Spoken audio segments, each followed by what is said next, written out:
You are about to witness history in the making.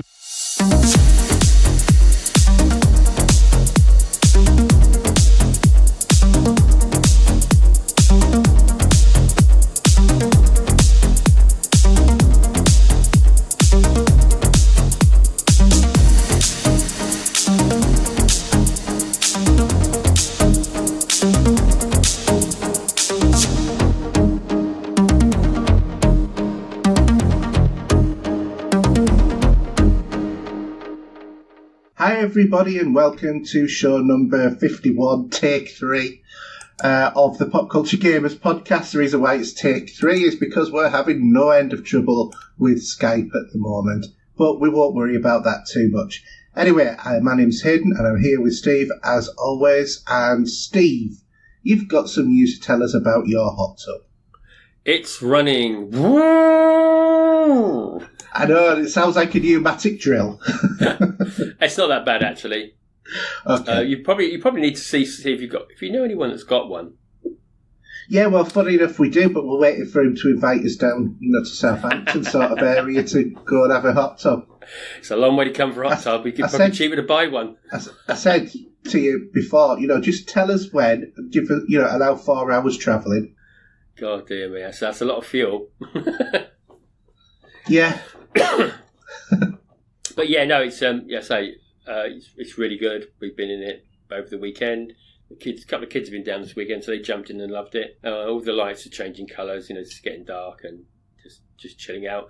I just love it. It's actually given me a bit of a massage as well in there on the bubbles. Okay, so that's something that we can say on a PG-rated show. Yeah, but I'm glad I've got one now, so it's really good. Yeah. The wife loves it as well, so even better. So it's, as I say, brownie points there. Well, the main thing is about keeping the missus happy, isn't it? It is. I'll leave all my movie chat in here to when we talk about movies, if we get that far in this podcast tonight. Yeah. And the only other thing is I got an email and I saw a limited special edition vinyl double album in purple, and I pre-ordered it. Okay. The clue is in the colour of the vinyl. It's purple. Yeah, the colour purple by any chance? No. It's a Jerry Anderson TV show, complete soundtrack. And its vinyl is purple due to the colour of some girl's hair. UFO. It is, yeah. Yeah. And that's coming out on the 13th of September. Oh, you'll have to send us a link. Yeah, so it was on... I think it's Music for Vinyl, it might have been called. But I'll send you a screenshot in a minute. So I've pre-ordered that. Yeah, seeing as that UFO has pride of place as the poster of choice in my man cave now. Yeah. I'm tempted to go, actually, to probably pick up the Blu-ray. I don't know how good it is. It's good. It's nice. I do have the DVD box set. Mm-hmm. As it came out originally, which is two huge box sets for 2 seasons, I presume. Yeah, I've actually just sold my DVD box sets this week because I've got them all on Blu-ray. Oh, okay. Did you get much for them? I can't remember whatever CEX's normal amount is. Oh, I'm with you. There's some DVDs I'd probably not get rid of, though, to be honest, because they're hard to come by. Yeah. They end up being a bit rare, to be honest. I think it's one of those things, though, when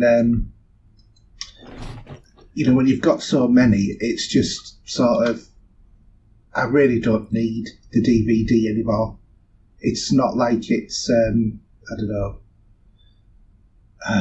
like a Star Wars or something like that, where I'd want to keep it because there's a specific, documentary or whatever on there. I just like the TV show of UFO.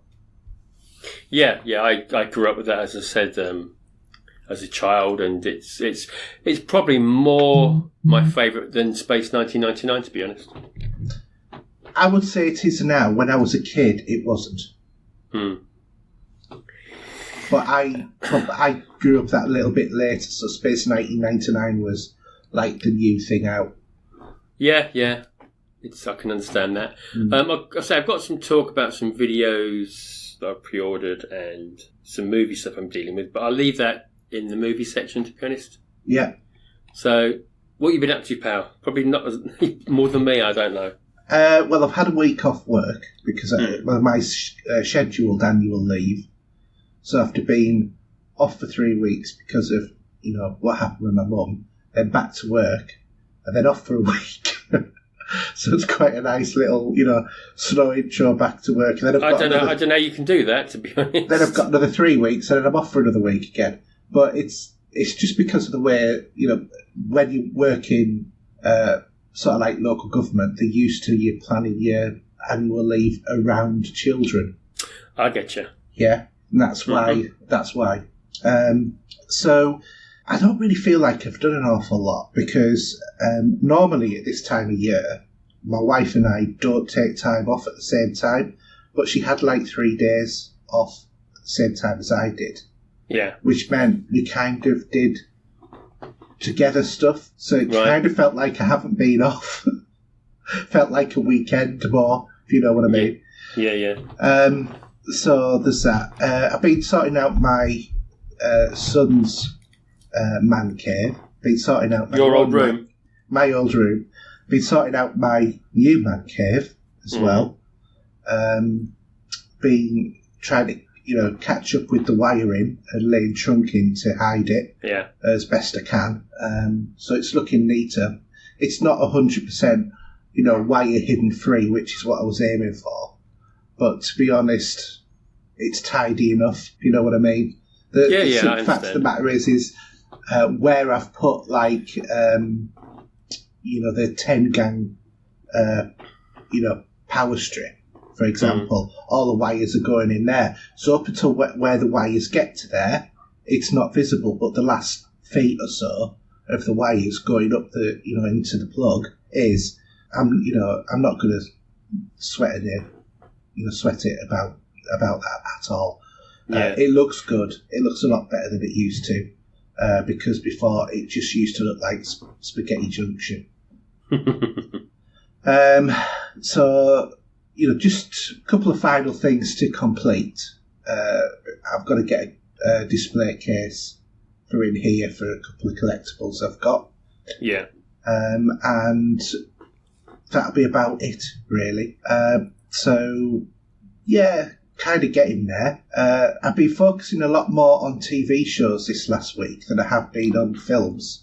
Which I'll talk more about later on, because also 2 of the series, which we've both watched, have ended this week. Don't know whether or not you're aware of that. One more, I think your missus watched it more than you did. Yeah, because she told me about it, she did. Yeah. And then the other thing is, I've gone red. Yeah, I'll let you explain that. I've got a Switch. Needed one, to be honest, because you could have nicked your boys, but there you go. Yeah, I know, but if we want to play, like 2-player on the handheld, Mario Kart or whatever, and plus the fact, as I play more mature content, I wouldn't want that on the Switch that he's got. Okay. So, yes, I'll talk about a little bit of that later on as well. Other than that, I've also got a tongue that is full of ulcers because I've not been well this last week either. So if I'm talking a little bit funny, it is because I'm in a lot of pain. Because you feel like that. Yeah, possibly like that. It's actually blooming awful, to be honest. But there we go. Anyway, let's go on to our next section, which is Gaming This Week. No longer a dream, but a reality.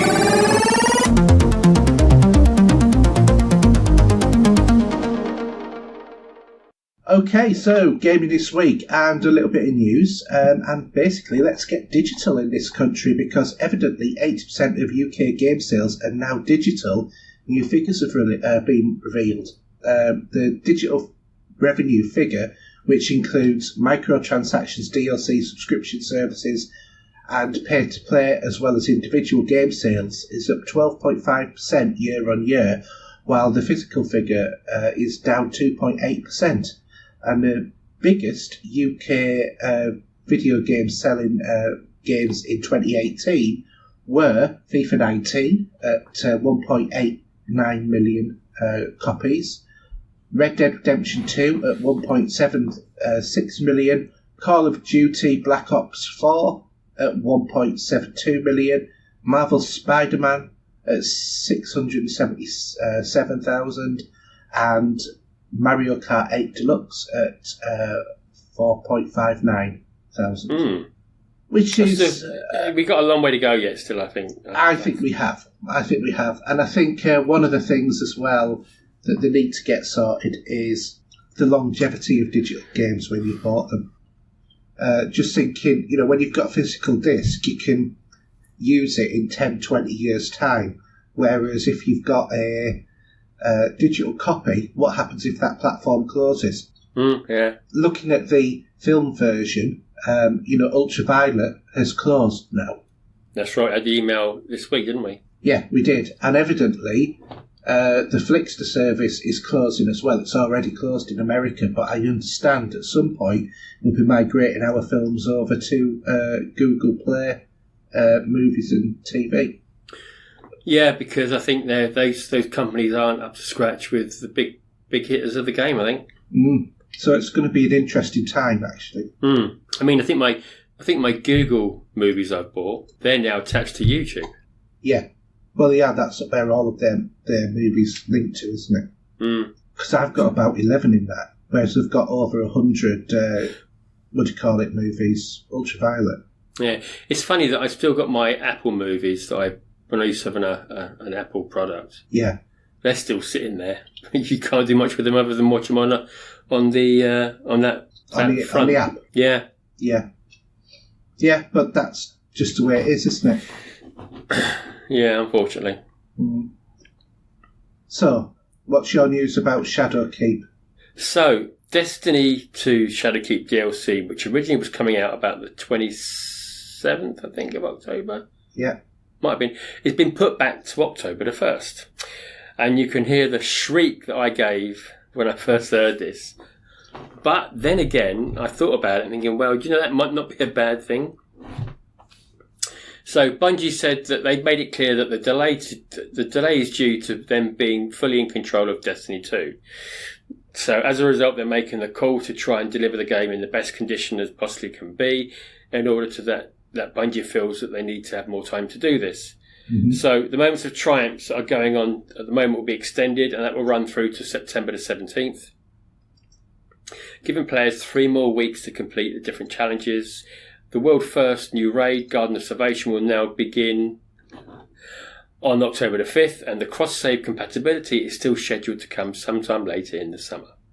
So not all doom and gloom then? No, and actually probably if I do end up going away in September... It'll do you a favour. It will, yeah. I think so. So I'm not sure how long... Well, what I'm playing at the minute, how long that's going to go on for, but I don't know. I've got to apologise. My wife's pulling faces through the window outside because she's had a few drinks. Yeah, keeping it professional, eh? And she's carrying the cat and playing with the cat and putting it in through the window and that. Sorry. And so she's just playing little stupid games. Oh, dear me. As they do. The one thing about wives is you can never take them back anywhere because they won't let you in to apologise. Well, if you had a digital version, you had a digital version, you could delete it. Yeah. Anyway. Okay, so new releases then, Steve. Do you want to go through these? Okay. Not many of them. No, so that's how quiet it is. We've got Age of Wonders Planetfall on the PlayStation 4, Xbox One, PC. This is from Paradox Interactive on the 6th of the 8th. And the 9th of the 8th. It's a strategy game as well. Looks quite... if you look at it, it looks very Civish. And on the 9th of the 8th, we've got Ugly Dolls, The Imperfect Adventure. Same again. This time is on Xbox, PS4 and Switch by Outright Games. Never heard of it. Probably never will. Well, you never know. It might end up being one of those hits, although I have a funny feeling looking at the graphics of it, it definitely won't be. So there we go. Okay, so in that case then, not much out, but I am quite intrigued by Planetfall, I have to admit. I'll keep an eye on the reviews on that, see how they come out.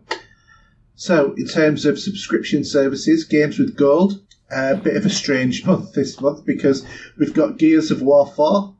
Everybody owns it. Which everybody already owns, probably. And Forza Motorsport 6. I think a lot of people own that as well, to be honest. Yeah. And we've also got Torchlight and Castlevania Lord of Shadows. So I think it's a matter of giving away stuff to those people who have only just bought an Xbox One with never having owned one. Because I can't see many people who don't have those now. No, I don't. Back over on the PlayStation side, we have Wipeout Omega Collection and Sniper Elite 4. Yeah, now those two I will probably just click the button for what it's worth. And never play them. Well, didn't Wipeout come with a VR section? Yes, it did. So it might be worth just trying that to feel sick. Yes, you will. Projectile vomiting will ensue. And actually, it's a shame I forgot because they weren't around too long today and last night. But I did have to say, I said a couple of my kids were around for overnight. And if I had more time, I would have got the VR out. But they were just too busy, really. But yeah. Well, you can dust off the old off the PlayStation 4. Yeah, because it must be getting caked in dust by now. Because I can't remember the last time you were on there, apart from just download an update. No, that's it. Fair enough. And I actually do the download for the PlayStation Plus on the phone anyway. So. So it wasn't actually. I bet it was getting all hopeful, and I thought, oh no, he's just doing it that way. Yeah, that's it. Do you want to do the Twitch Prime games for the month? Yeah. So here we have got Wonder Boy the Dragon's Trap, Pumped BMX Pro, Mabel and the Woods, and Ultima Chef. Yeah. Epic Launcher, we've got Alan Wake and For Honor, 2nd to the 9th of August. And games... Gnog, yeah. On the 8th to the 15th. 8th to the 15th. I haven't got anything, so nothing in there. Yeah, no, Gnog is a game for 8th to the 15th. It? Yeah.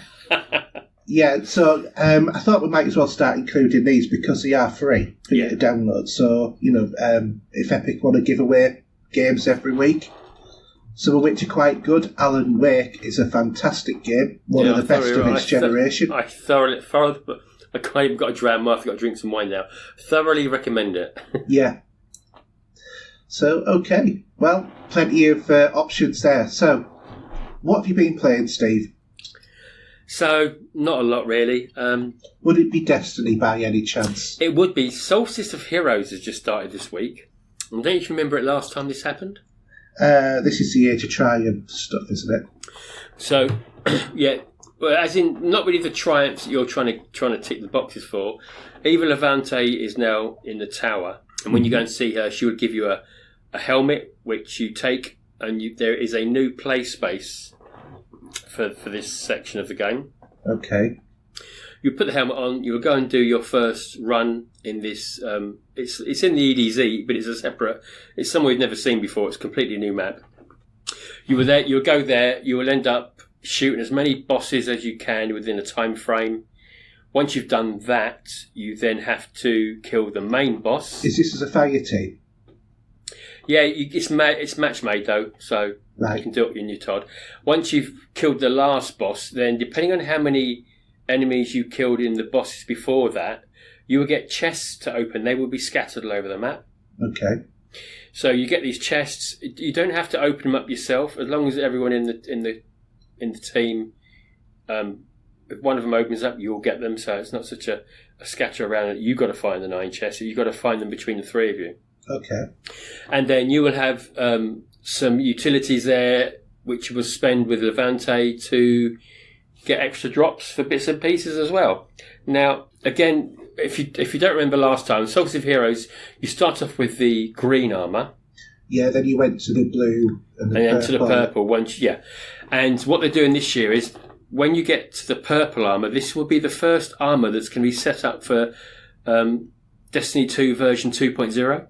Okay. So this will mean, I'm assuming this means this armour will be the first of the RPG type that you can do more with it. Right. Okay.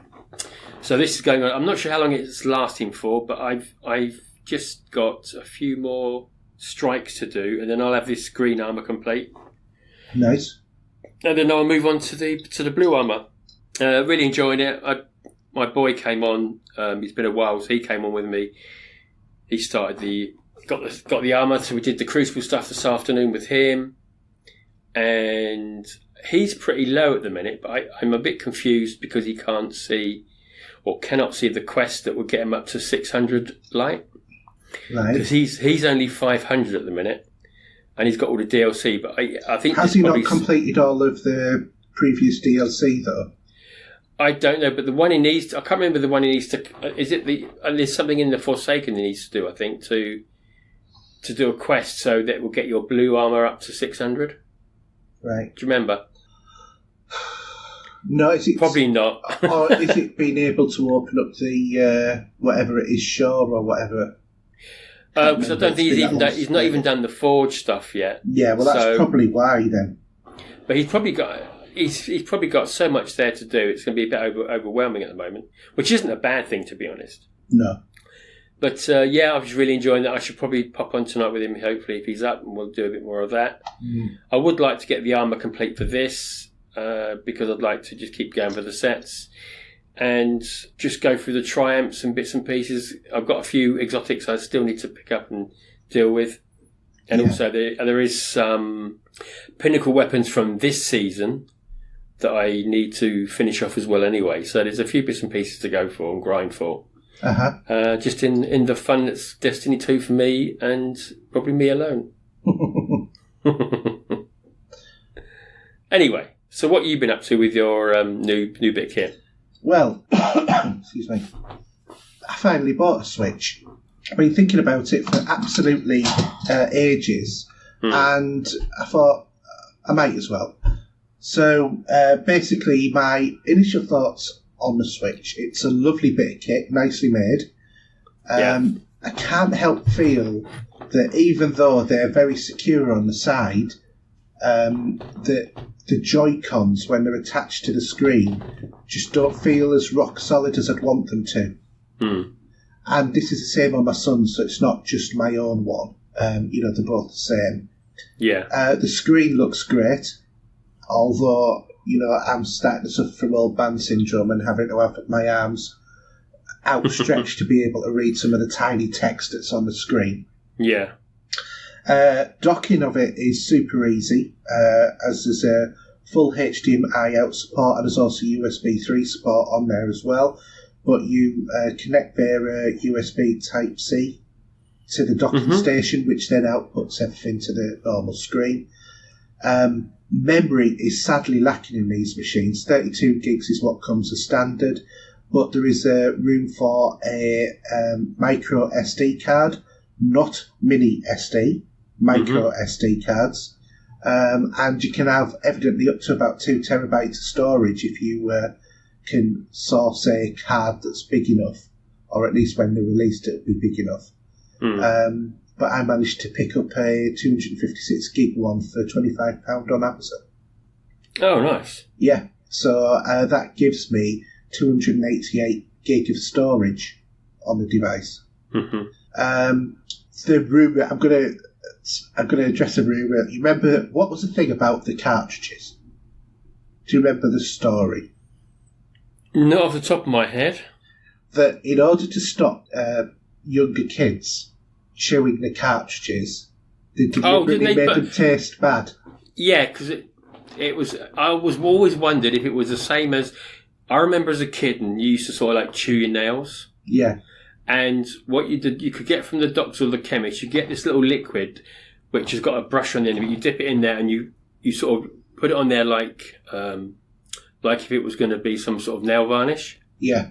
And then when you taste it, it was freaking foul. Absolutely disgusting. Yeah. Well, so, I can confirm that they do taste freaking foul, because I just licked the edge of one just to see. Because it was one of those things that I'd heard it on the internet. I thought, no, surely they can't have done that, because normally plastic's a pretty neutral taste. If you have a plastic spoon or anything. Yeah. It's not something that, flavours anything. But these are definitely flavoured, and they are foul.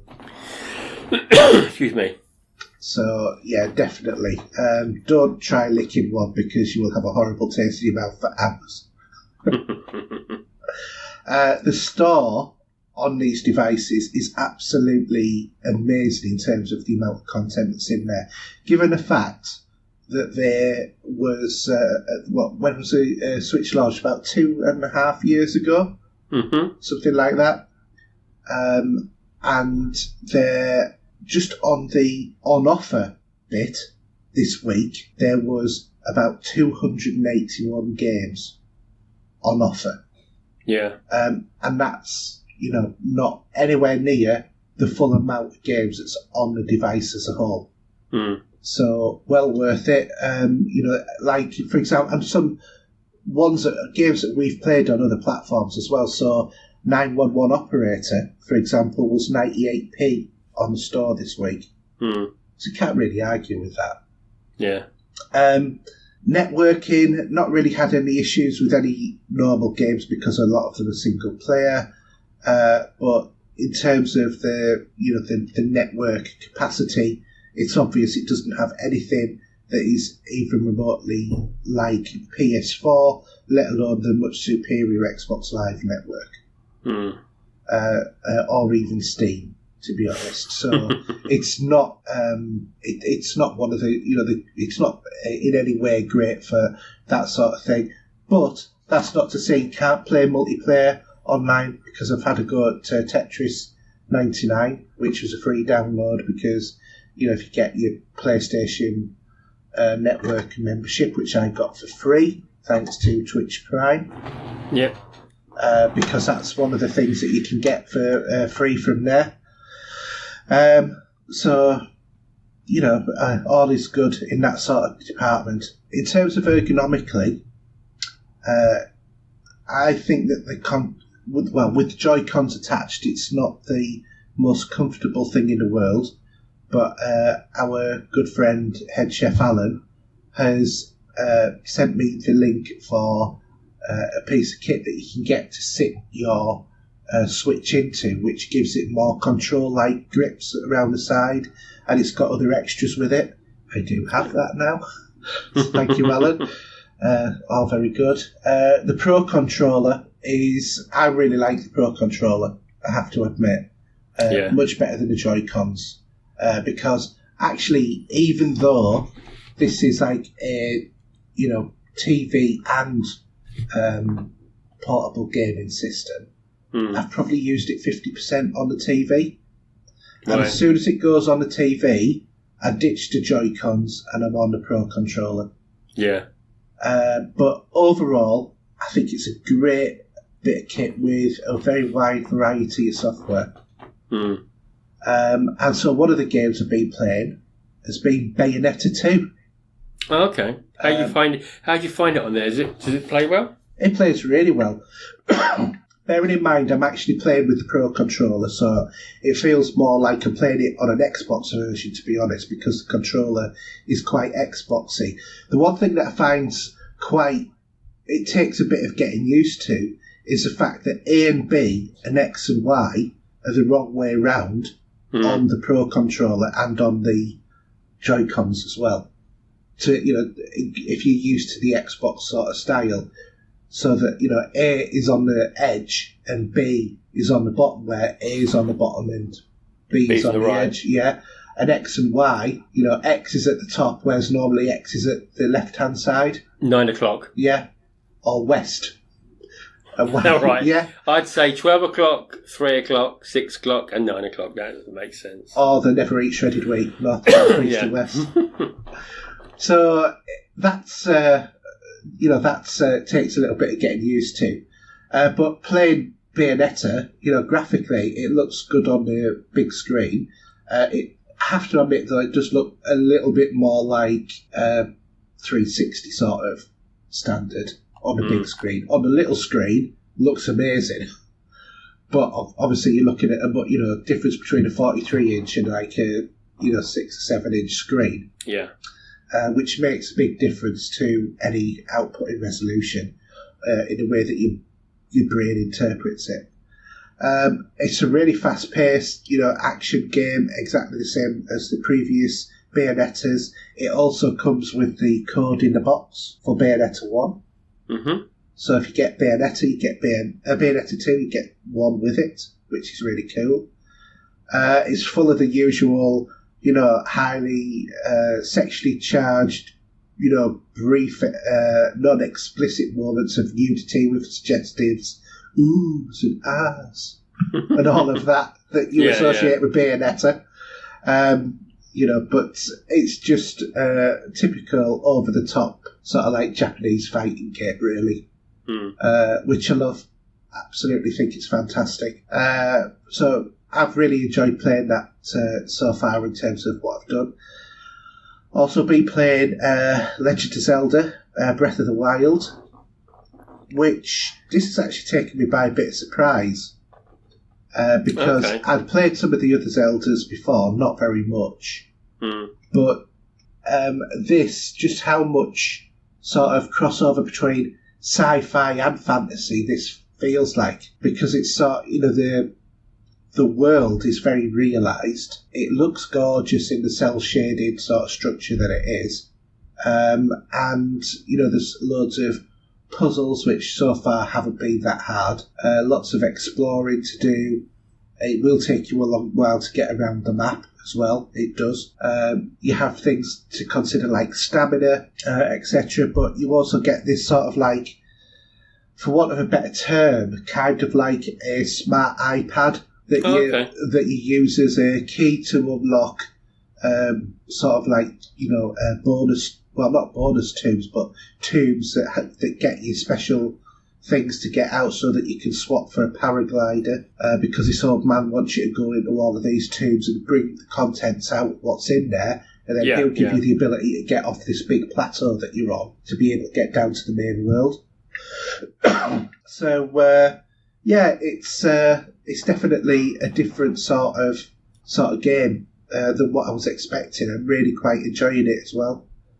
I've had a go at Mario Kart 8, which is just great fun, for a non-serious sort of racer kind of game. I think it's the definitive one. And then also Diablo 3. Yeah, that's going to be a grind. Yeah, it is, but it's a bit weird actually, because what they've seemed to have done is made the controls sort of like halfway between the PC and the Xbox version. Because what I remember playing on the Xbox is you could run and shoot. Whereas on this version, that doesn't seem to be an option. So is this like tank controls with, well, not tank, but like the controls in Resident Evil, for example? No, you can run around, but if you want to shoot in, then you've got to stop moving. And, that's what I mean. That's what Resident Evil used to do. You could never run and shoot. You had to stop and fire, run, stop and fire. Yeah, it might be I'm doing something wrong, but the controls aren't quite as good as the Xbox version or the PlayStation version, from what I remember. Much more in line with the PC version, but with the graphical interface of the consoles. So it's a strange sort of hybrid. But this comes with, the full Diablo, including the Necromancer as well. So, it's the full thing.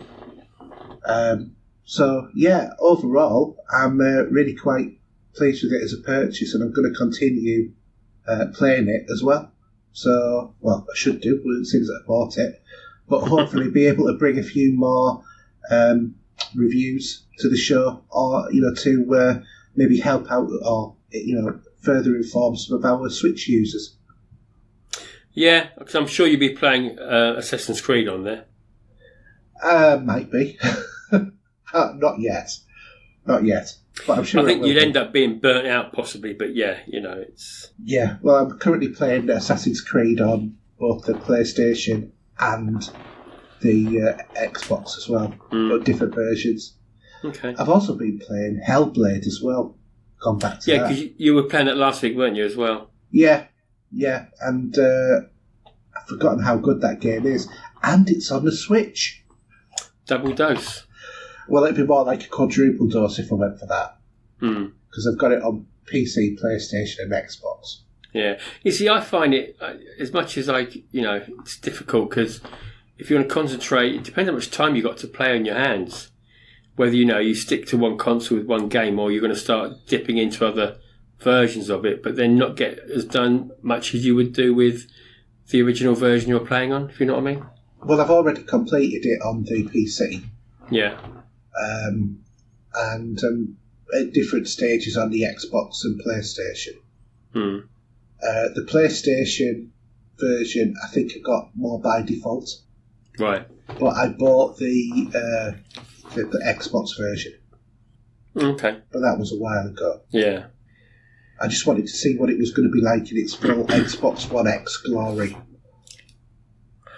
Yeah, it's probably a little bit different. It's probably not a lot, though. Yeah, but that game, playing it through Dolby Atmos sounds amazing. I'm sure. Because you don't need the headphones. You know how it says you will need headphones for this? You don't. Not when you're playing it through Dolby Atmos.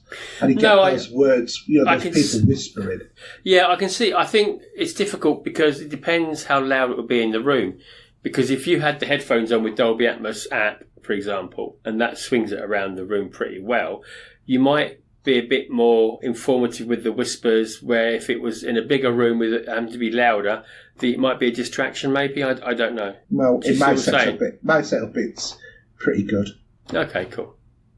So that's it, unless you've got anything else that you want to add for gaming this week?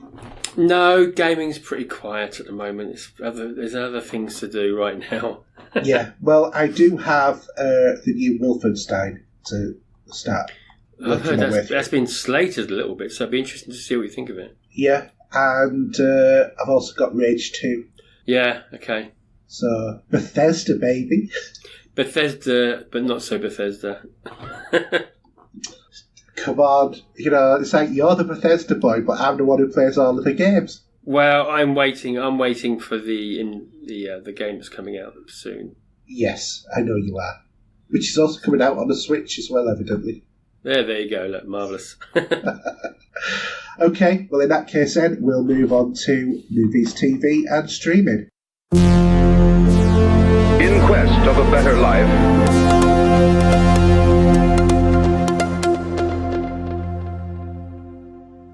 Okay, so movies, TV and streaming, and a bit of news for those of you who were interested in a new Dune remake. Whether or not you're aware at the moment, but Warner Brothers is hoping to bring back Frank Herbert's Dune to the big screen and successfully kickstart off a series of films and TV shows that are based in and around that universe. Well, evidently up for cinematic release is Denis Villeneuve's version of Dune, which has been put back a month to a December 2020 release.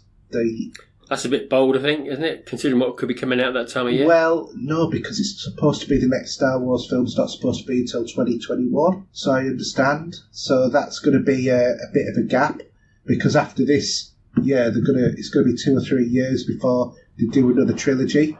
This was all part of the, not oversaturating the market with Star Wars, which is the lesson that they've taken from giving the movie to a bad writer and director and releasing it and making it an inconsistent pile of rubbish. So they decided, no, what we're doing, we've oversaturated. So, what can you say, really? They took the wrong lesson to learn. No. But, that's where we are with it. But that release date has worked successfully for Star Wars as a franchise in the past, and if they're not going to be releasing stuff then... Isn't Bond coming out that year or not? God only knows. I just wondered if that would have been December 2020, but I might be wrong. I don't think Bond movies really get released near Christmas, do they? Historically, can't remember. No, it just depends, doesn't it? Yeah. Well, anyway, we'll see. But I'm looking forward to see what this reboot is, because Denis Villeneuve is sort of like touting it as it's going to be Star Wars for adults. And I think that if there's any sci-fi genre that could possibly live up to that sort of high bar, it would be Dune. Well, I mean, I'm a big fan of the original movie. I am. Even though it was slated, but it is a cult classic. I think it is. I mean, it's one of those movies that I think. I mean, it's a long movie as well, and there's a lot of books to dig into if you fancy that as well. Yeah.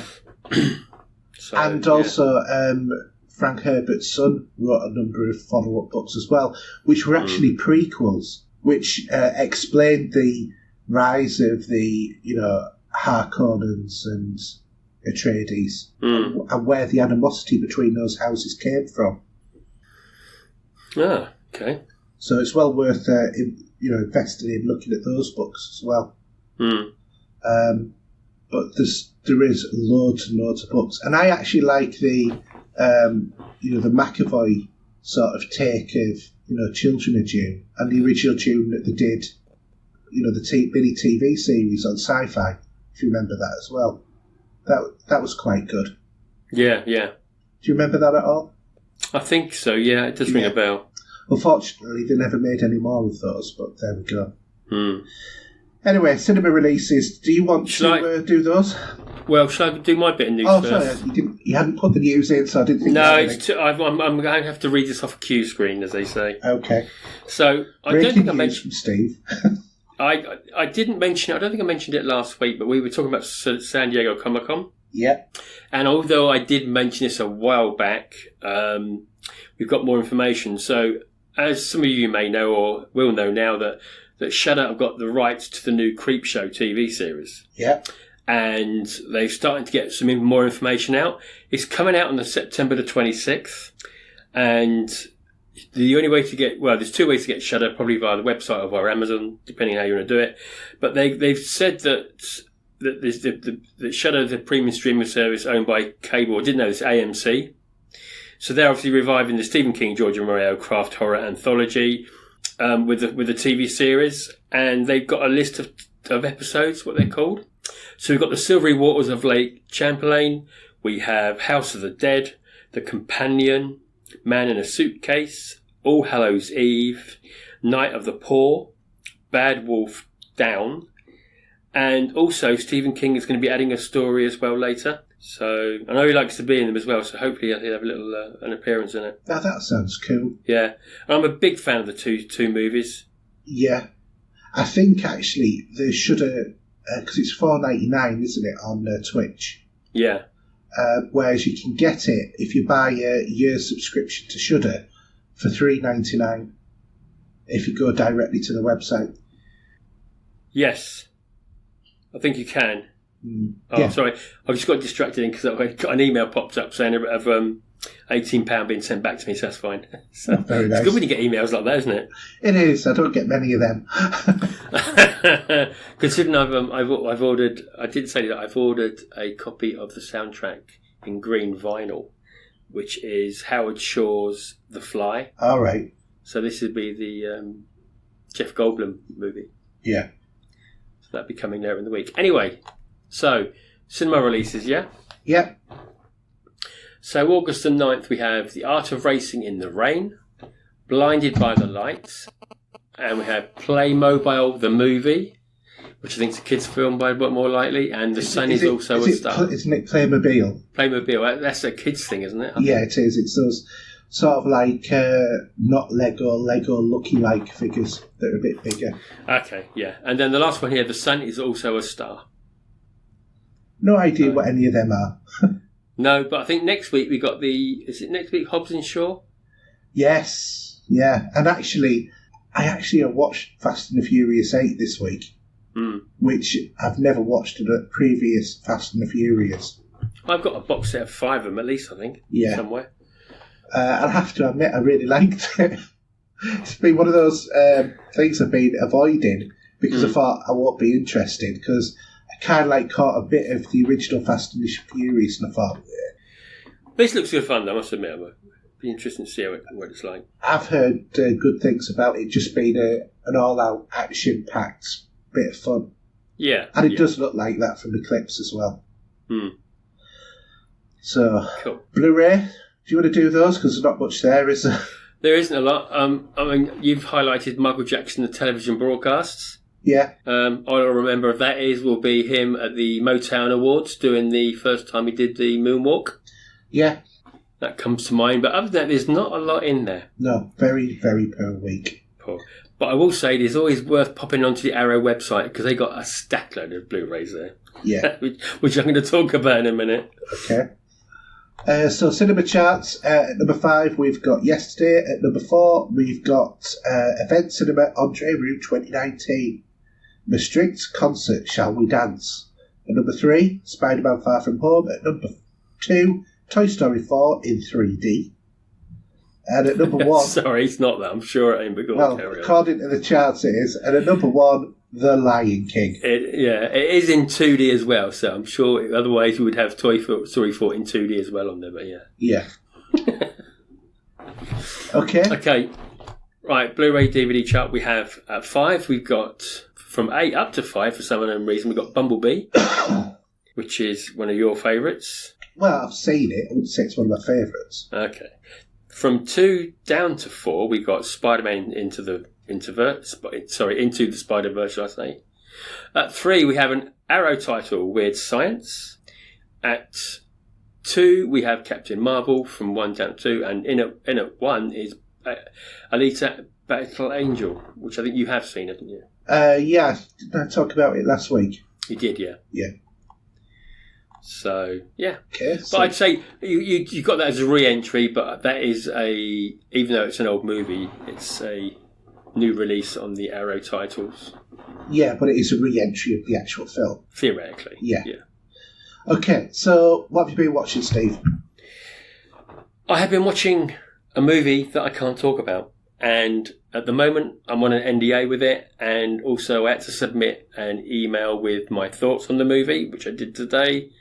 So that's all I can say about that, really. And all I will say, listeners, is I will now give your views on him saying that in terms of the next show he's going to talk about, which is...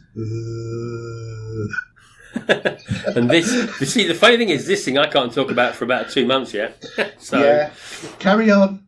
Anyway. To the next one. So, also, I've ordered some more Arrow Blu-rays. And even though one of them I've seen many times, I just did want a copy of it.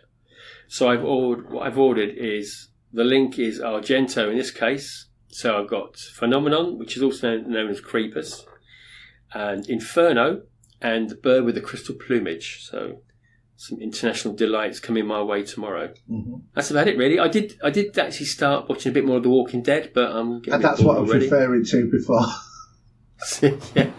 Yeah, and it's funny, I've watched about the first 2 or 3 episodes of where I last left it, and yeah, okay. Hang on a minute. Where are you in the story now? So, the group with Negan are hassling 2 different groups at the moment. Yeah. So we got them. We got the group that we know are split up into two sectors on different areas at the minute, and Negan and his group of cronies are going around taking half of their food and drink and ammo and weapons and stuff like that. How on earth can you be getting bored of this, especially after the cliffhanger of what happened? That cliffhanger I saw months and months ago. You've done yourself a disservice. No, because it's losing its appeal anymore. It's not as good as it used to be. Oh, trust me, the whole Negan storyline's really good. But I did smile when I saw the actor that was in Grand Theft Auto. Yeah. And I always see him, he just makes me smile. Well, you'll see a lot more of him. Yeah, because he was in it last night and he took this load of wine off this dude who was... I will see. I might get into it. Okay. So yes, other than that, really, I've ordered actually for some research purposes the Earth versus the Flying Saucers, which is a B movie from the 60s, which is from Ray Harryhausen. So that's for the other podcast on that, because I do like that movie. It's pretty cool. It makes me a bit outdated, but I think it's a classic personally. Mm-hmm. Very good typical sci-fi UFO story of the day. So yeah, that's it really. Okay.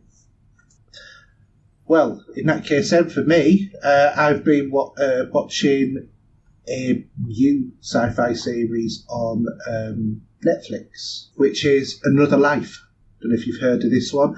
I think so, yeah. Yeah, this is starring Katie Sackhoff, who was Starbuck from the rebooted Battlestar Galactica. Mm-hmm. Basically, the storyline is that an alien probe arrives on Earth and starts to build this crystalline tower. Yeah. And are trying to communicate with the probe, but they find the source of where signals are going to, or the origins of this probe.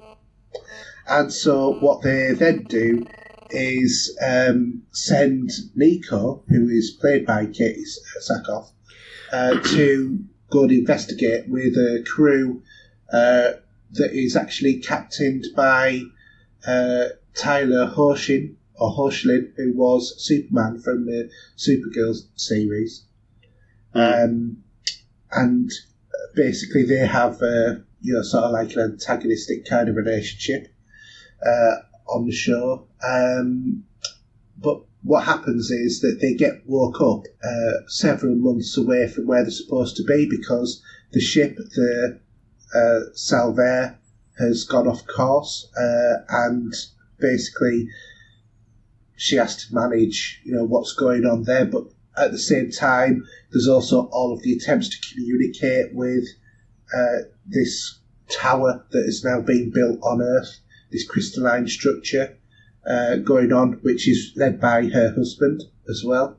So it's quite interesting. The show evolves an awful lot over 10 episodes.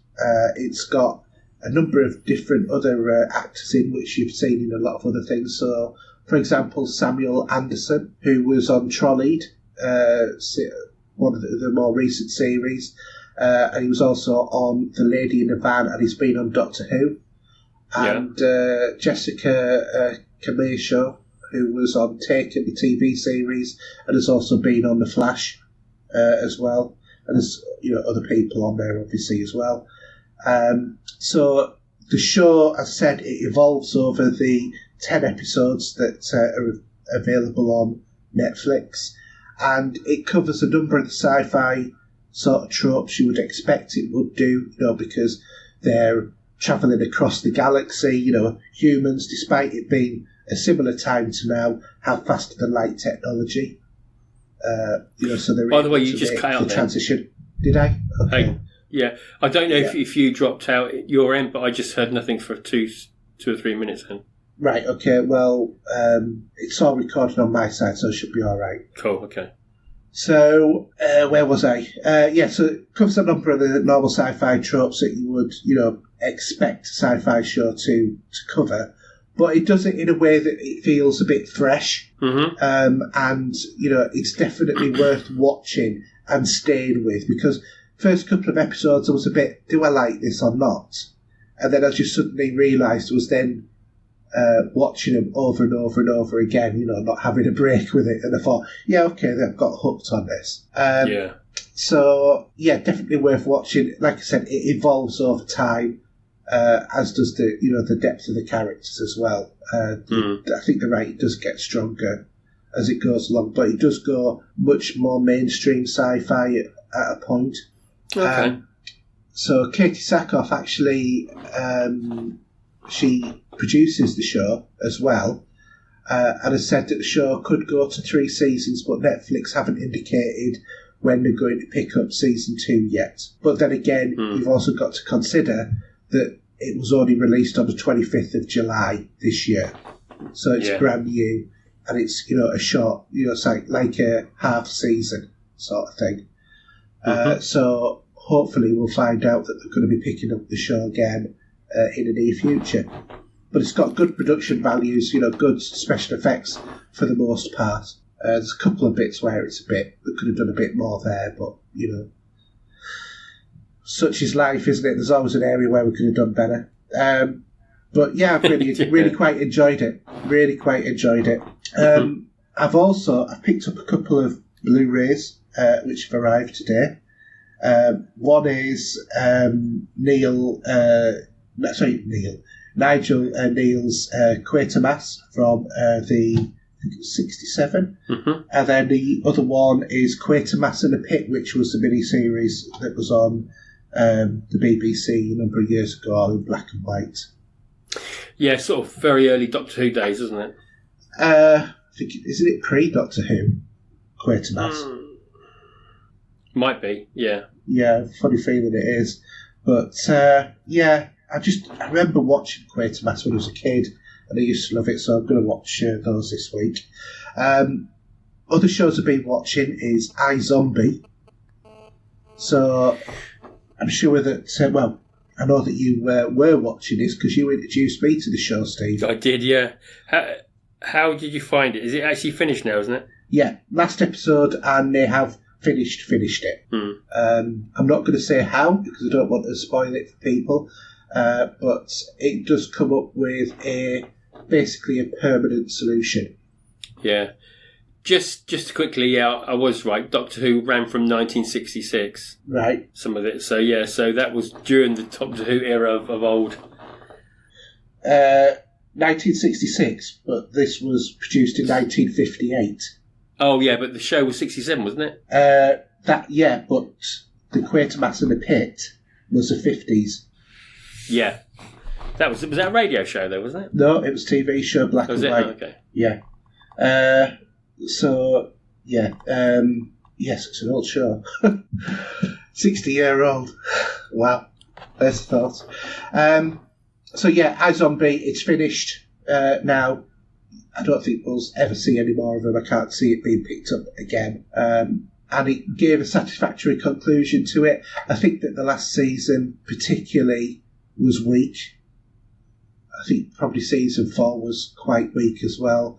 But before that, I think it was all right. And then the other show, which has come to a natural conclusion, is Jane the Virgin. Because she's now not a virgin. Well, she hasn't been a virgin for most of the series, to be honest. Yeah, 99 episodes, and I think she ceased being a virgin at around about episode 30 or something, didn't she? Yeah, I can't remember now. It just seems like they should have changed the title of the show. Well, they did every show because it crossed out Jane the Virgin to, Jane the now not so virgin or whatever, and, Jane the, mad mother or Jane the whatever it was that the story was about that week. Yeah. But it's been a long-running TV show, a long-running telenovela, should say, really, shouldn't we? That's right. With its narration. And thinking about narration, you actually get to find out who the narrator is. Oh, I'll have to keep an eye out for that, because I think my missus already watched it, so I'll have to chat about it. But you have to listen to the narrator to find out who the narrator is, because he tells you. Oh, right, okay. So, yeah, because I thought, that's quite a nice touch, actually. At the end of it. But, it's one of those, sort of like sickly sweet, wholesome America kind of shows, which I've just really enjoyed. It's complete departure from anything that I would normally watch. It's much more of a chick flick, chick show sort of thing, but that hasn't really bothered us. I've just, enjoyed it as a bit of a laugh. Yeah. Because it is quite funny. And the storyline is so over the top. It's unbelievable. So that's that.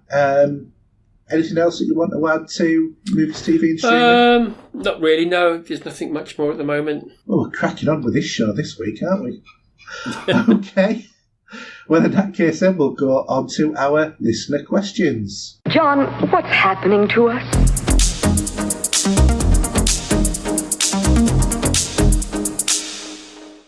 Okay, so listener question time, and we can't believe it, we've got through to here so quickly, especially seeing as that on our timeline is an hour and 14, but in reality the show's probably only about 45 minutes so far.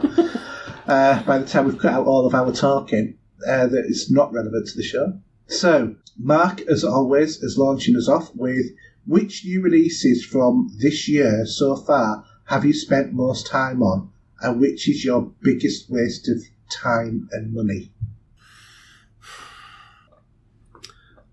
I've got nothing that's a waste of time or money, or money. Other than Destiny 2, obviously, I think the new Resident Evil game I've played a fair chunk of. Mm.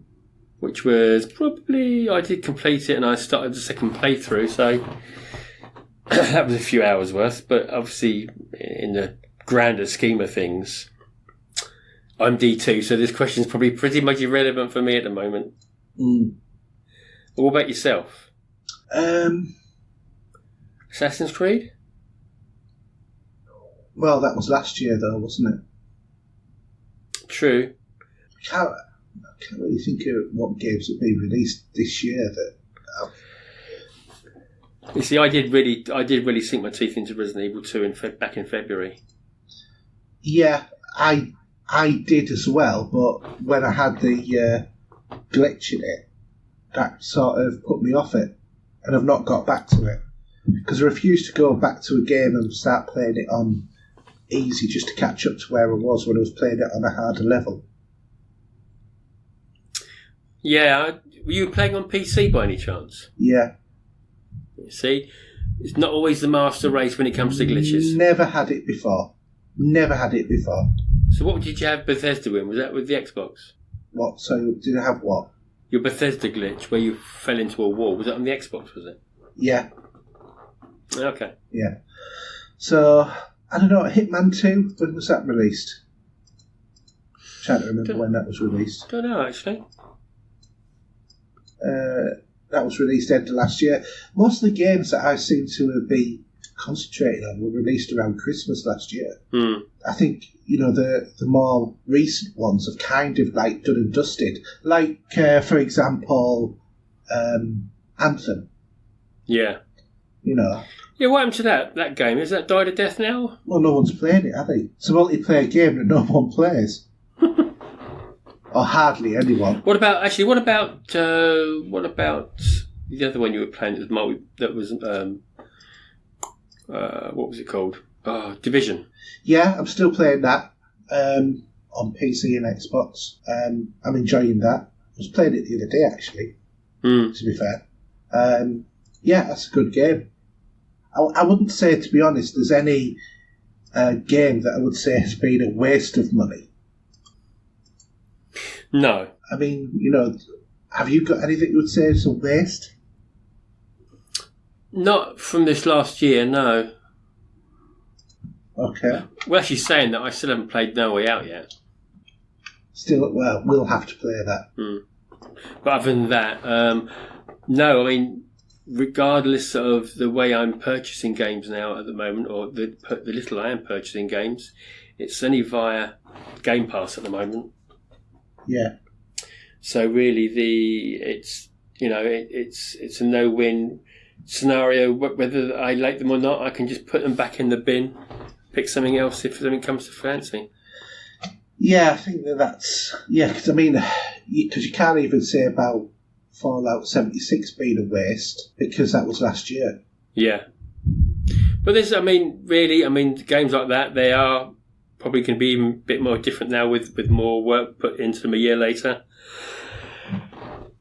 Which whether or not you go to dive in there, I did dive in a little bit, but I was on my Todd. But it'd be nice to jump in with someone that you could sort of run around with in that sort of game. Yeah, I think Destiny's fine to do on your own. I can always find someone.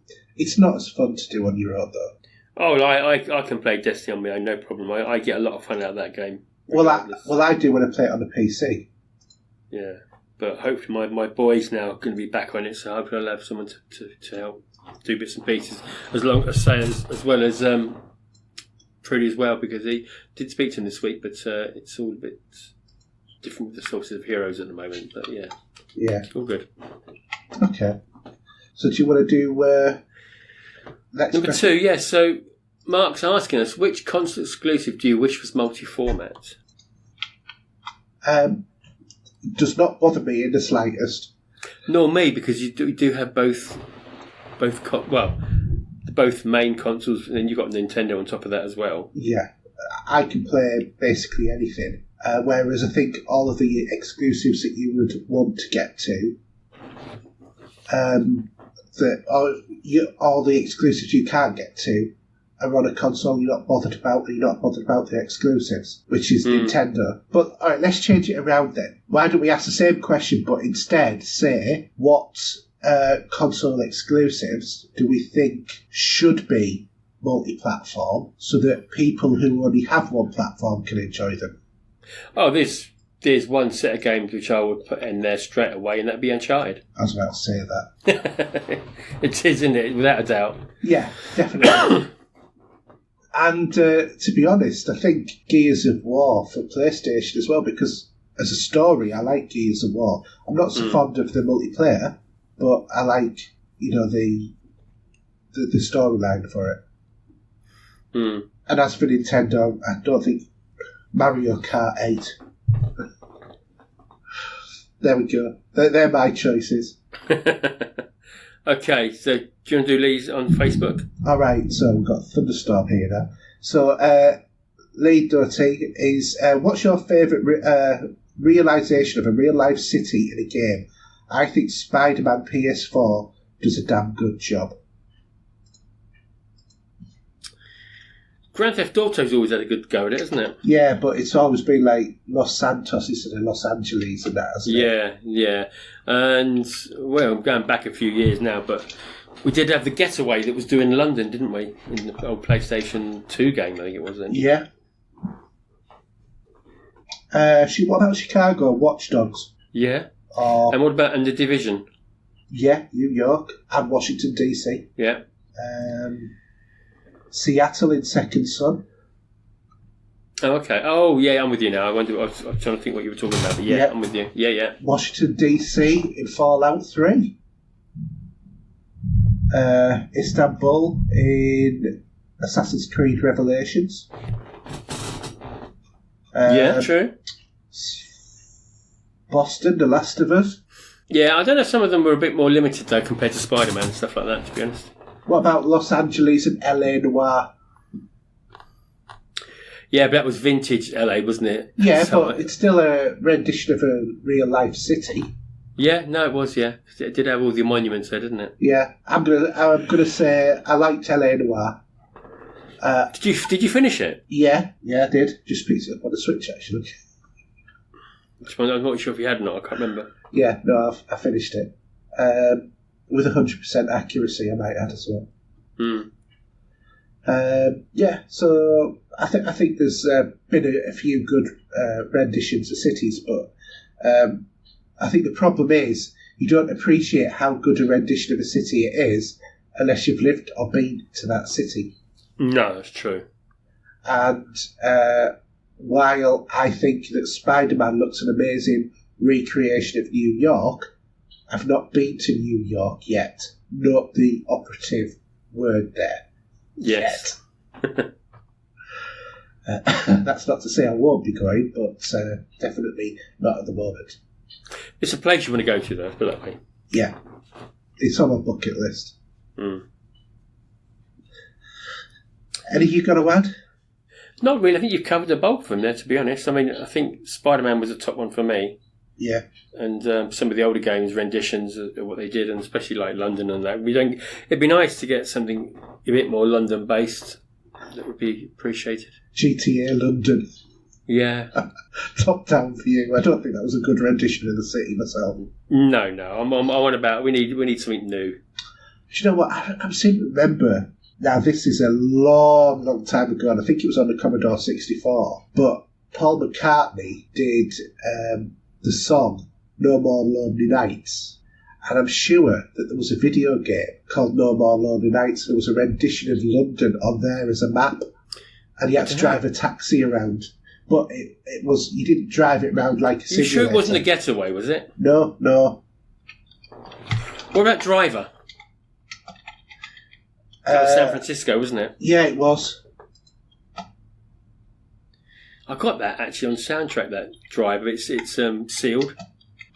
All right. I picked it up free at 1EGX. Yeah. I don't know how I got it, and I've still. Have I got 2 copies or 1 copy? I think I've just got 1 copy, and it's never been cracked open. My apologies. The game was called "Give My Regards to Broad Street." Wasn't that was a song, wasn't it? It was as well, yeah. But it was, and wasn't it? Sure, it wasn't a flick as well, was it? And not movie. Yeah, it was, and then it was a video game as well. Yeah, Because I'm just sure that came out as a movie, yeah. It was back out on a Commodore 64. Oh, that's a while ago then. Oh, yeah. A long time ago in a galaxy far, far away. Oh, absolutely. I'll send you a link to the video of it. But yeah, I remember that. Okay, shall I go do Craig, shall I? Yeah, you do, Craig. So he says VHS, Laserdisc, DVDs, Blu-ray, and now UHD. He spent quite a bit of time now with these back in the day, and now with UHD on the horizon. What are you thinking would be replacing your library? What are you thinking of replacing of your library with UHD? Now, we've already started doing this, or just have to have a select few that you want to use, because most of them are converted to digital streaming these days as well. So. I mean, you do like to buy hard copies, and I do too, so we have a few of those sitting around. Yeah. My important movies have got to be in hard copy. Yeah. So, for me, the next upgrade will be Iron Man. Oh, okay. I'm not being too fussed about the Marvel movies at the moment. Well, you're not the same level of fan as I am, are you? No, I've got a lot of them digitally at the moment. Yeah, but I would say I'm more of a Marvel fan than you are. Oh, it depends what you class as a fan, really. I mean, I've seen all the movies. All bar one of them, probably. No, I've seen them all, yeah. I have now, yeah. I have seen them all, but I'd like to own the Avengers as a box set, but I'm going to hold back until they bring them all out in one hit, I think. But I do have some nice digital collection with them, so I'm not too. It's not ones on my immediate list when there's other great movies that I don't own that I do want to see that I'd like to pick up. Yeah. But I'm still, I don't know. I don't think I want to get the Batman. As much as I've read the poor reports of the teal-looking colour scheme to it, it's just a shame because I'd love to have the Batman Returns. I'm not sure for a film like that it would be needed. Well, it depends on the transfer at the end of the day, isn't it? Yeah, but also the source material as well. Well, yeah, but if you can get the source material from where you need to do that 4K upgrade, yeah, then I'm all for it. But it depends on the source and how they do it. It's a bit more involved than just slapping a UHD label on it, and it's only maybe a fake 4K or something like that. Yeah, I mean, excuse me. I think we're both on the same side here, that we want the director's cut of Star Trek: The Motion Picture. Well, in 4K. I should have actually mentioned that, shouldn't I? Because it is coming out. Because if you listen to Inglourious Trek, they had an announcement at San Diego Comic-Con, but they were asking people to do, and that's what I did when I got that huge Twitter retweeting. They want to know that people want it as well, and that people are going to buy it. So Paramount are already in talks to be bringing out a 4K release of the motion picture director's cut. About time. That's more than a given, but Inglourious Trek, they're a great bunch of guys there with some great content. They were saying, let them know that you're after it. It just cements the reason for doing it. Mm.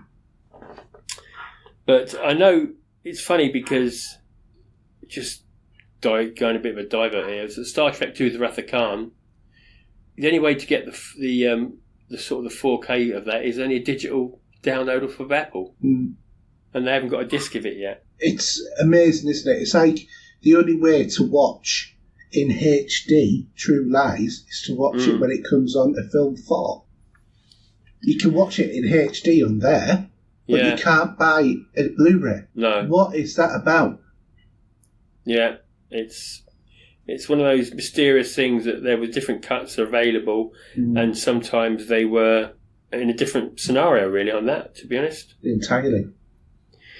Yeah, because I don't know what's to come out at the moment on Blu-ray with the 4K editions. Yeah. I mean, I'd like to have both Ant-Man and the Wasp, those movies. In 4K? They're good fun. To be honest, I'd like the whole collection in 4K. They'll all be there. I've got probably about half of them in the 4K anyway. Yeah. because as soon as they started coming out, 4K started buying them. But I would say because it's full screen, the Avengers Assemble is a bit disappointing because it's not letterbox. Which one? The 4K. Right. That don't work right, does it? No, it doesn't. To me, movies, if they're in the normal cinema aspect ratio, they should be put onto the disc in that aspect ratio. I think nowadays we've got over the fact, there's a black bar at the top and the bottom. We don't care. Yeah. Especially if you're a proper film watcher. I can imagine, somebody who occasionally watches a film won't be bothered or know the difference or care the fact that they may be missing a couple of inches extra of, image on the screen. But I think if you in any way care about your movies, that's what you want. Yeah. There's a few. I mean, there's a few older ones I'd love to see materialise. We got actually Lock-Up's coming out. Yeah. September the 23rd, which I've not seen for an age. We've got A Few Good Men's out now, which was Tom Cruise and Jack Nicholson, Demi Moore. Yeah. And what else have we got? We don't talk about the Mummy series with Tom Cruise in it. That was a poor movie. Here's a good one worth having. It's out at the moment. The Unforgiven. Yeah. Fantastic movie. Well, and I've not revisited that in an age. Okay. But there's a few bits and pieces. Actually, I'm still tempted. It's out on the 27th of August, which will be Apocalypse Now, the Final Cut Collector's Edition. I'm very tempted with that. Well. And also The Shining. When's that being released? That should be soon as well, actually. I thought it was already released. The 4K if not, it's damn close. Not sure when. Give me a second while we have a bit of silence in the room. Let's have a look. It is out on the 30th of September. So that's still a way off yet. So, there's quite a few there. Anyway, Jason. Yeah, so Jason 2 is what dominant game genre deserves a revival? For me, the RTS games are few and far between, which is a real shame. Well, good news for you is that there is one that's out this week, as we've already mentioned, in the gaming new releases for this week as well. So, you'll be able to get yourself watching or playing Age of Wonders Planetfall. What do I think of something that I haven't played an RTS game for donkeys? It wasn't the SimCity. Do you remember the SimCity 2000 back in the day? Yeah, well, there was subsequent SimCities as well. But the one where you had the invasion of aliens with spaceships and that. Yeah. That's quite fun. What other... Well, that's a sim. So is there any other genres that you would like to see come back? Well, I don't know. Most of the genres are actually out there, aren't they? Yeah. We've had a lot of retro stuff back in the day via the Xbox 360. So I can't think of anything, to be honest. What about not so much of a genre, but more of a revitalisation of a title? What about Dead Space? Like your survival space horror kind of game? Because Alien Isolation is probably about the only one, and even that's getting a bit older now. Well, it'd be nice, say, with aliens and stuff like that. We've had a few false starts, haven't we? We have. And I can't think which one it was now. One of them was pretty poor, and people were saying that it was that bad that the description of the game was nothing like what came out of the box. Do you remember? Yeah. And I would love to see a decent Aliens game. I think we had Alien vs Predator, but even that was pretty poor, if I remember rightly. Yeah, it was. But it'd be nice. Those sort of science fiction genres would be nice. But again, it's like the movies at the moment. There's nothing going well for Aliens. We've got another one coming out but that's a little while off yet. Yeah. I would say for me, probably another genre would be the flight sim. Well, I'm looking forward to the new Microsoft flight sim. Yes. I was thinking that is coming, but I think there's room for more than just Microsoft's one. Yeah, because did theirs include helicopters as well? I don't remember. Yeah, because they're a bitch to fly, they are. Anyway, do you want to do Nikki? Okay, he's asking us, what's the best and worst ending to a TV show? Okay, well, I'm going to be controversial, and I'm going to say Lost was the best ending to a TV show. And the reason why is because it's open to so much interpretation. And how, in a matter of fact, how you read the whole of the last season of that show, how they ended it. Because I know that Nikki's got a different view to how that show ended than what I've got. And possibly a different view to how you think that show ended. Yes, it's touch and go with that show, unfortunately, but it's still a great show, though. Yeah, one of the best pieces of TV for many a year. Actually, one of my favourite endings, or the favourite way the show finished, was another J.J. Abrams TV show, which was Fringe. I can't remember how that ended. That was a fantastic show. It was, but... And you need to, if you didn't, I wouldn't mind actually picking that up physically, actually. There's about 6 seasons. 5. Is it 5 or 6? 5? 5. Yeah. I've got 4 of them. I'm missing the 5th one. Oh, right. Well, you could probably pick that up in CX, to be honest. But that's just a fantastic... If anyone hasn't seen that and they like the X-Files... Yeah. It'd be right up your street. Yeah. But a worst... we got. I'll tell you what, if you like that guy, the professor who was on there... Yeah, he was in LA Noire, wasn't he? Yeah. But you also want to watch on Netflix Salvation, because he's in that as well. And that's a 2-season show, and it's got one of the people who's going to be on Picard as well on there. He plays the guy who becomes president in season 2. It's well worth watching that, even though it's only 2 seasons. But he's on that as well. Yeah. So good. That's your good ending. What's your bad ending? A bad ending.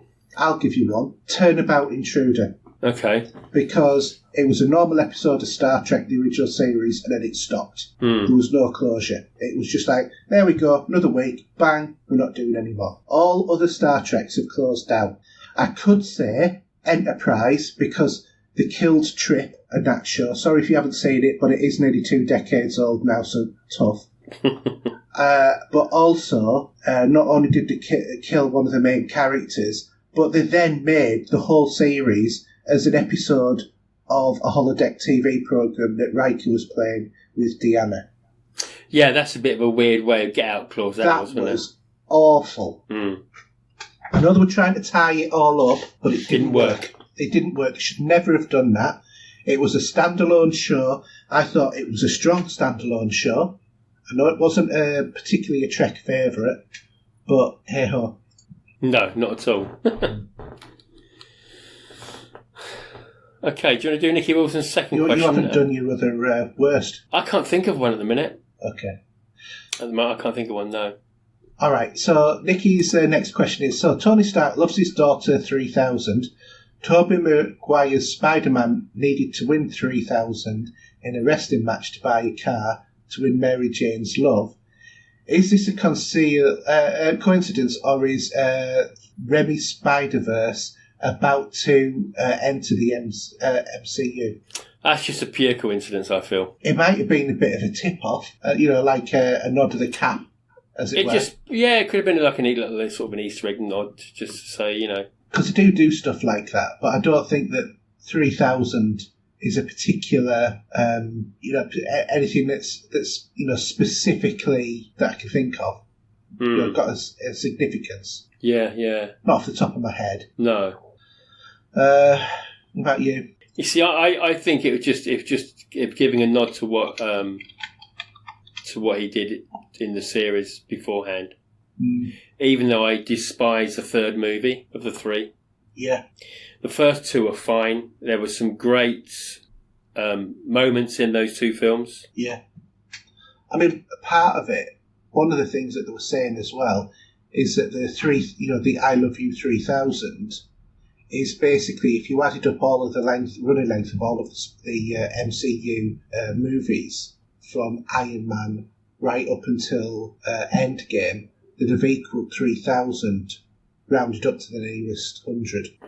I didn't get your whole conversation, unfortunately, but I'll say yes to that. Okay. I backed out again. Yeah, it's a bad Skype call this week for us. Okay. So, shall I do Paul then? Yeah, go on, go for it. What's your favourite snack and beverage whilst gaming?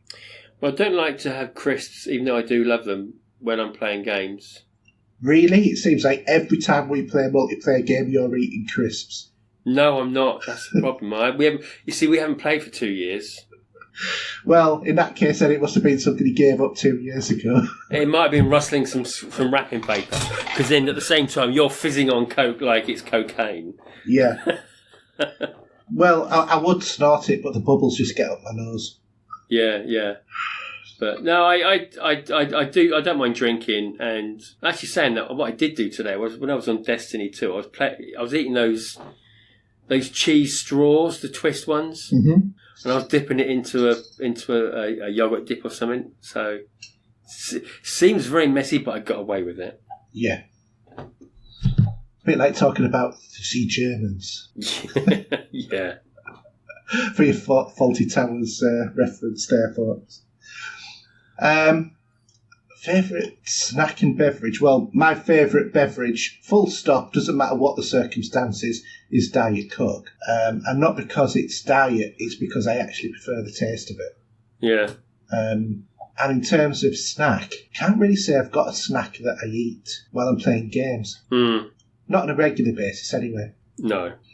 So, no. Might sometimes have a sandwich close by if it's going to be a long session. Yeah.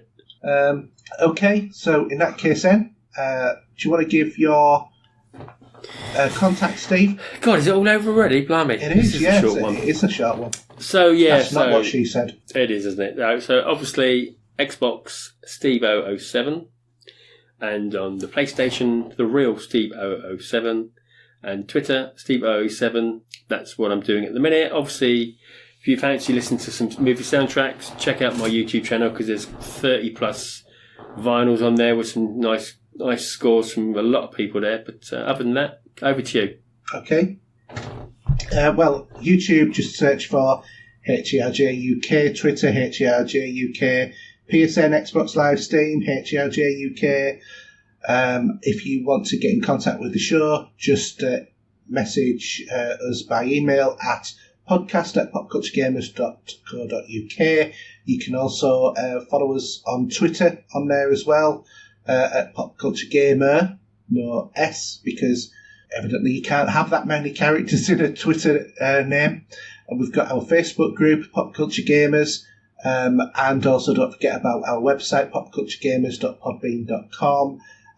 If you want to support the show as well, you can also just support either via Patreon, or you can just use your free Amazon Prime and follow or subscribe to my Twitch channel, which will help to pay towards the upkeep of the show.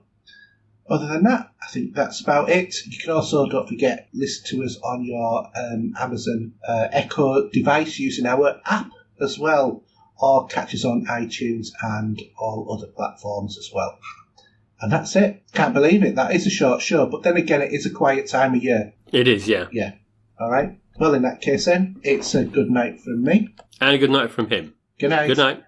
You are about to witness history in the making.